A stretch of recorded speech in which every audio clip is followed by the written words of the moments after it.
예전에 제가 했던 말이 있죠. 저는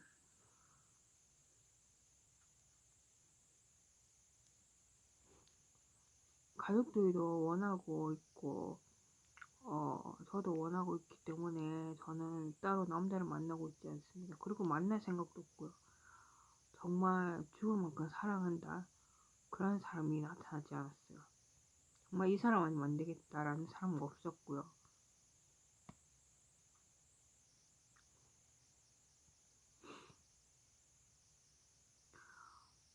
여러분들도 소심한 성격이 고민이라면, 그전 영상에서도 말씀드렸다시피 그런 방법을 하시는 게 좋을 것 같아요. 전 인생 성배로서 저도 소심했고 내성적이었어요. 정말 거기 그 성격을 떠나서 정말 힘들었고, 남자친구한테 인기 많았어요. 귀엽다고 인기 많았어요. 지금도 완전 나귀염이죠. 뻔뻔하다고요? 뻔뻔해야지 살아나와. 아무튼 난 그랬어. 일단 나 자신을 사랑하고 나니까 일단 성격이 나중에는 단계별도 있더라고요. 나 자신 사랑하고 내 자신 이쁘다, 귀엽다, 사랑스럽다 이렇게 생각하고, 무슨 세뇌일 수도 있죠. 무슨 세뇌 당한 거일 수도 있어. 근데 세뇌하고 나서 보니까 자존심도 올라가고 자존감도 올라가고 나 자신 사랑하게 되면 어떻겠어요. 좀 남도 나를 사랑하겠죠. 그리고 또 남자친구를 생길 수 있고 결혼할 수도 있고, 그렇죠. 근데 전 거기까지 안 갔어요. 결혼까지는 안 갔어요. 결혼은 별로 하고 싶진 않아요. 단계별로 있는 것 같아요. 내 지구나 사회는 변하지 않아요. 영원히 변하지 않습니다. 하지만 난 변할 수 있어요. 난 변할 수 있고 내가 바뀌어야지. 세상이 바뀐 건 없어요. 솔직히 말해서 내 자신이 바뀌어야지 어, 사회가 달라 보이죠. 그리고 행복해지는 방법도 별거 없어요. 그냥 나 자신을 사랑하면 거기에 따르는, 나 자신을 사랑하고 하루를 열심히 감사하게 살면 그게 행복해지는 방법이에요.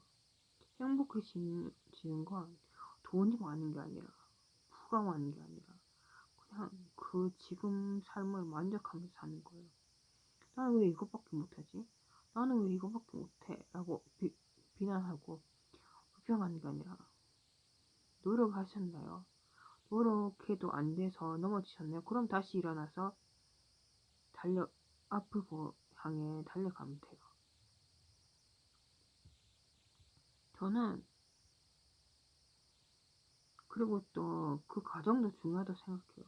넘어지면서 배워가면서 얻어내는 삶의 지혜, 그리고 또 뼈가 되고 살이 되면서 나중에는 더 단단하게 큰 덩어리가 돼서 눈이 굴리면 점점 커지잖아요. 그것처럼 그런 것 같아요.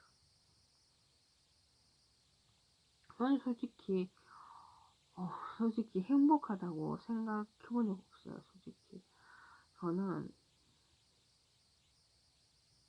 여러분들이 말할 수 있는 건, 행복해지려고 굳이 노력 안 했고요. 그냥 사는 거예요. 사는 겁니다. 어, 행복하다 생각한 적 있었죠.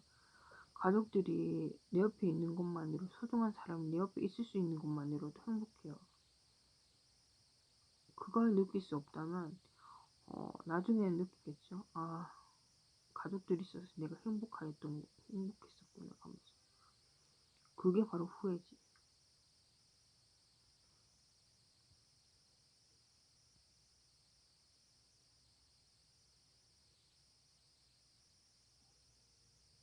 사람들은 늘 후회해요.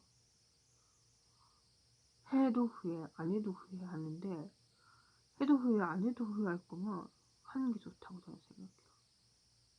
정말 최선을 다해서 해도 안 된, 해도 이렇게 노력해도 안 됐네. 하지만 난 최선을 다했어. 라고 말하고. 그러면서 후회하는 게 낫지. 해도 후회 안 해도 후회하면 그냥 안 하는 게 낫지 않나요? 그건 호산이에요. 그러면 나중에 더 크게 후회한다니까. 나는 엄마 아빠가 싫어. 그런 가족들과의 갈등으로 인해 부모님 싫어서 집 나가고 가잖아요. 나중에 후회해요. 그 사람 후회할지 후회 안 할지 저도 잘 모르겠어요. 후회할 수도 있고 안 할 수도 있겠죠. 시간은 돌아오지 않아요. 시간은 절대로 돌아오지 않습니다. 부모님도 우리를 기다려주지 않아요. 부모님은 언젠가는 떠납니다. 그 명심하셔야 될 것 같아요. 지금은 갈등이 있어서 힘드시다면 약간 대화를 부르거나 시간을 가지고 생각해 보는 게 좋을 것 같아요. 그렇다고 막 집을 나간다거나 그러면 안 돼요. 부모님의 속은 썩어 문드러져가요.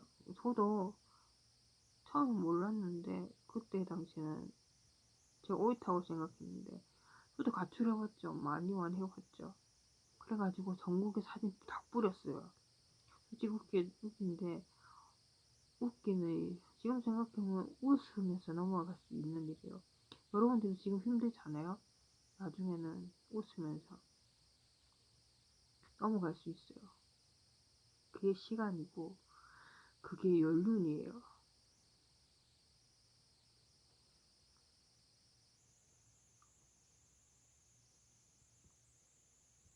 솔직히 제 말을 이해 못하실 수도 있어요.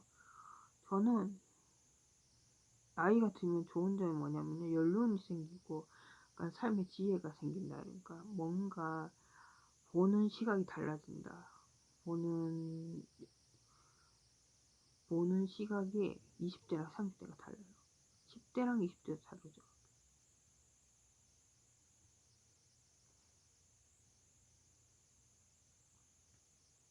솔직히 장애인으로 안 보이세요? 라고 하시는데 장애인 중에서는 전이과형을 보강하고 있는 장애인, 정신장애가 있고요.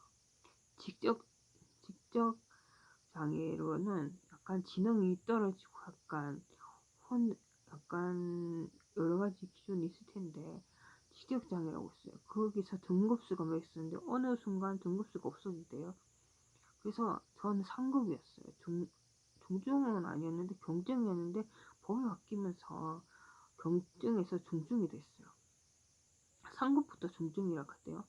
그래서 지적 중증장애인 상급이에요. 저는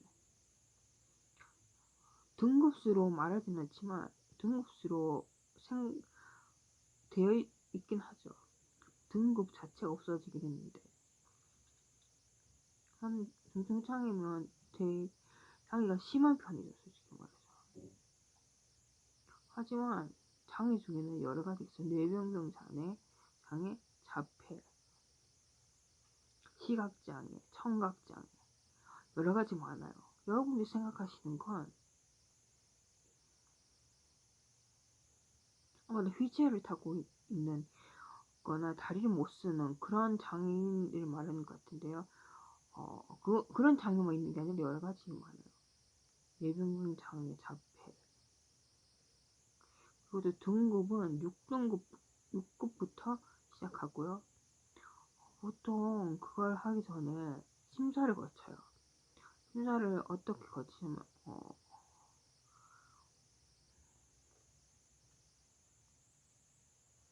심사를 거치고 그게 지능검사를 하게 되는데 지능검사를 하면서 많게는 6개월에서 많게는 한두 달, 적게는 한두 달 걸리는데 저는 한두 달 걸렸고요. 또 저는 4만을 받았어요. 그때 당시 4만이었고 지금은 6만 원이에요. 저는 지금 상급이고요. 그래서 지하철을 공짜로 다니고 있어요. 지하철을 무료 탑승해요. 그리고 또 기차나 KTX를 50% 할인받고 있고요. 장애인 택시도 간혹 이용하고 있어요. 장애인 택시는 일반 택시랑 똑같은 거 아니에요? 가면 아니요, 그건 아니고요. 장애인 택시는 1,000원, 1,300원, 1kg당 1km당 300원씩 올라가서 3,300원씩 3,300원 정도의 를 내면 시내 버스까지, 되고 있는 버스까지는 다 됩니다. 군위 쪽, 올해 6월에는 군위 쪽까지 나들이콜 된다 하는데 저는 정확하게 잘 모르겠어요. 아드리콜은 정칭명이고 나들이콜은 장애인 택시입니다. 서울도 있고 대전도 있고 다 있어요. 전국에 다 있어요. 근데 서울이나 부산 같은 건 기준이 까다롭다고 하더라고요. 보통 1등 1급 아니면 안 받고 1, 2등급 아니면 안 받고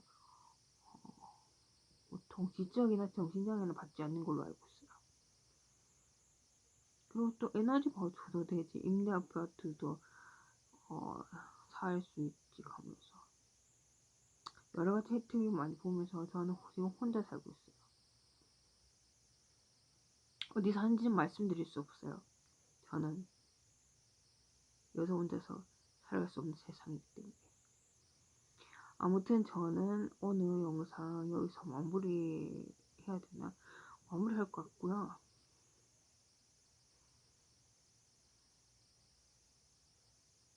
그럼 안녕.